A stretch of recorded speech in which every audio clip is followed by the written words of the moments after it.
मैं बहुत ज्यादा उनसे प्यार करता हूँ। ब्लश कर रहे हैं है ना? ये जरूर मैटर ऑफ कंसर्न था मेरे लिए और मुख्यमंत्री जी हम दोनों के लिए, हम दोनों की पार्टी के लिए, हम दोनों के कैडर के लिए, हम दोनों के पार्टी के नेताओं के लिए कि डिफरेंसेस थे, इश्यूज थे, ओपिनियंस हम लोगों के अलग अलग रहे हैं। ऐसे में एक मंच पर एक साथ आना मुझे लगता है एक ऑनेस्ट प्रयास मेरी तरफ से भी रहा, मुख्यमंत्री जी की भी तरफ से रहा, दोनों पार्टियों की तरफ से रहा। गठबंधन का हिस्सा रहकर गठबंधन को नुकसान दूं इसका कोई मतलब नहीं है।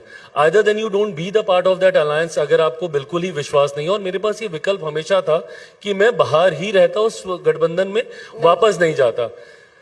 बट मेरे प्रधानमंत्री से मैं अलग रह नहीं सकता हूँ और जिस गठबंधन का वो हिस्सा है, मतलब क्या है, मतलब वही आई तो love him a bit too much. मैं बहुत ज्यादा उनसे प्यार करता हूँ। ब्लश कर रहे हैं